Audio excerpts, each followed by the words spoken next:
আমার সকল প্রিয় ভিউয়ার্সদেরকে ভালোবাসা ভরা সালাম জানাই। আজ আপনাদের সঙ্গে শেয়ার করব ঈদের স্পেশাল শিরখোরমা রেসিপি। প্রথমেই দেখেই নিশ্চয়ই আন্দাজ করতে পারছেন শিরখোরমা কতটা ক্রিমি ও সুস্বাদু হতে পারে। অন্তত একবার হলেও এইভাবে শিরখোরমা বানিয়ে দেখুন। এটা এতটাই টেস্টি হয়, বাড়ির সকলেই খেয়ে প্রশংসা করবে।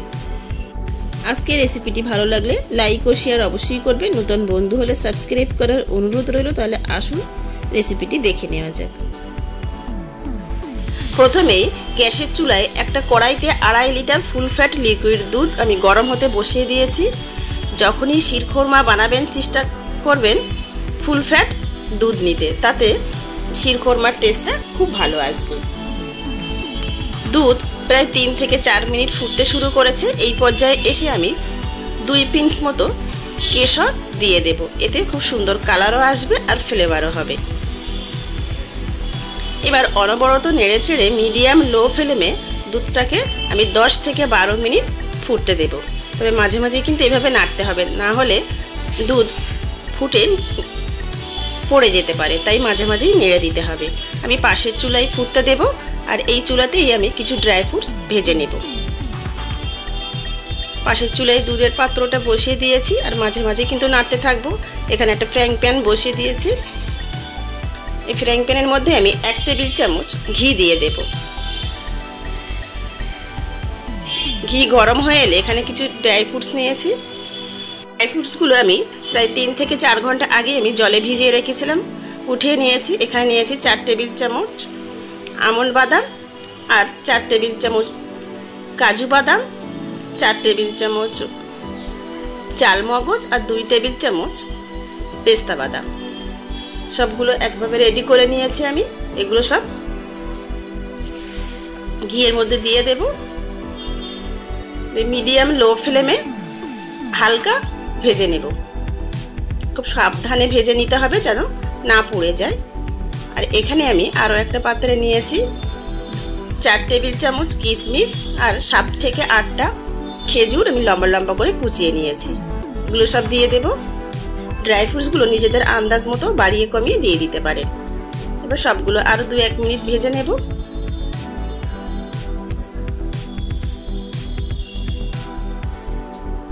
নেড়ে চেড়ে ভেজে নিয়েছি, একটা প্লেটে উঠিয়ে রাখবো।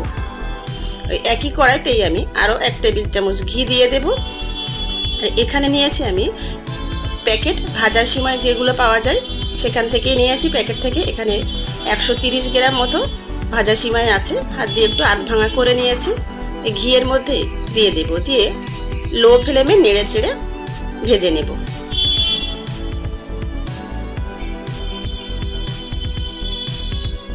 প্যাকেট সিমাইগুলো যেহেতু ভাজা থাকে, তবে অনেকটা হালকা ভাজা থাকে, তাই ঘিয়ের মধ্যে একটু ভেজে নিলে শিরখোরমার টেস্টটা খুব ভালো হবে। লো ফ্লেমে নেড়ে চেড়ে একটু গোল্ডেন করে ভেজে নিয়েছি। অবশ্যই কিন্তু লো ফ্লেমে অনবরত নেড়ে চেড়েই ভেজে নিতে হবে, না হলে পুড়ে যাবে।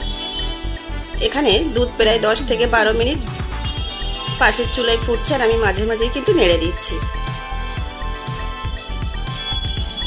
ওই একই ফ্রাইং প্যানের মধ্যে আমি 100 গ্রাম চিনি দিয়ে দিলাম। চিনি একটু এভাবে ছড়িয়ে দিলাম। চিনিটাকে মেল্ট হতে দেব। মেল্ট হয়ে এলে চিনি ক্যারামেল হয়ে আসবে। দেখুন হালকা সোনালি করে রং ধরে আসা পর্যন্ত আমি ক্যারামেলটা বানিয়ে নেব। এর থেকে বেশি কালার বানাবো না, তাহলে কিন্তু ঠান্ডা হয়ে এলে আরও ডিপ কালার হয়ে যাবে। তখন ক্যারামেলের কালার আরও ডিপ কালার হয়ে এলে শিরখোরমার মধ্যে দিলে তখন শিরখোরমা কিন্তু তিতে লাগবে। এই পর্যায়ে নামিয়ে নেব। এই দুধের পাত্রটা আমি চুলাতেই দিয়ে দিলাম। একবার ভালোভাবে নেড়ে নিয়ে এখন কিন্তু গ্যাসের ফ্লেম অফ আছে। এবার ক্যারামেলটা দিয়ে দেব। খুব সাবধানে দিতে হবে, আর অল্প অল্প করে দিয়েই অনবরত নাড়তে হবে।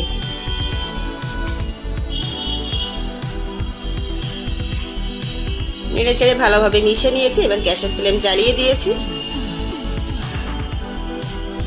লো ফ্লেমে কয়েক মিনিট নেড়ে নিয়েই আগে থেকে ভেজে উঠিয়ে রাখা ড্রাই ফ্রুটসগুলো সব দিয়ে দিলাম, আর ভেজে রাখা সিমাইগুলোও সব দিয়ে দিলাম।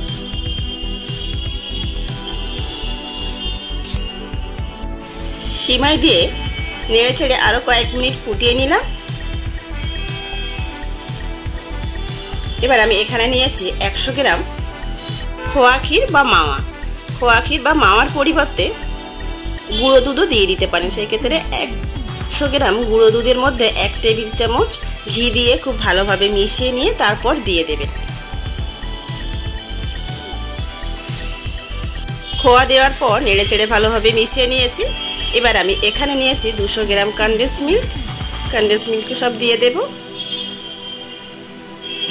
কনডেন্স মিল্ক দেওয়ার পর খুব ভালোভাবে নেড়েচেড়ে মিশিয়ে নেব।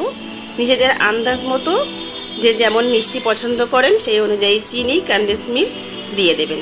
এখানে আমি 1/4 টিস্পুন মতো এলাচ গুঁড়ো দিয়ে দেব। ছোট এলাচের দানা বার করে রেখেছিলাম, নিয়ে আমি গুঁড়ো করে নিয়েছি, এটা সব দিয়ে দিয়েছি। প্রায় 5 থেকে 7 মিনিট মিডিয়াম লো ফ্লেমে অনবরত নেড়েচেড়ে ফুটতে দেব।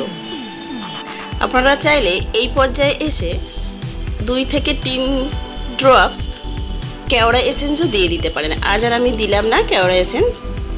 5 থেকে 7 মিনিট ফুটিয়ে নিয়েই নামিয়ে নেব। পুরোপুরি ঠান্ডা হয়ে এলে আমি সার্ভিং পাত্রে উঠিয়ে নেব। হাতে যদি সময় বেশি থাকে তাহলে একটু ঠান্ডা করে নিয়ে ফ্রিজে রাখবেন, তারপর ঠান্ডা ঠান্ডা শিরখোরমা সার্ভ করবেন।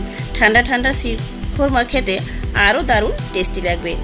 দেখতেই পাচ্ছেন কতটা ক্রিমি হয়ে গেছে। ঠান্ডা হয়ে আসার পর সার্ভিং পাত্রে উঠিয়ে নিয়ে ইচ্ছা মতো সাজিয়ে নেব।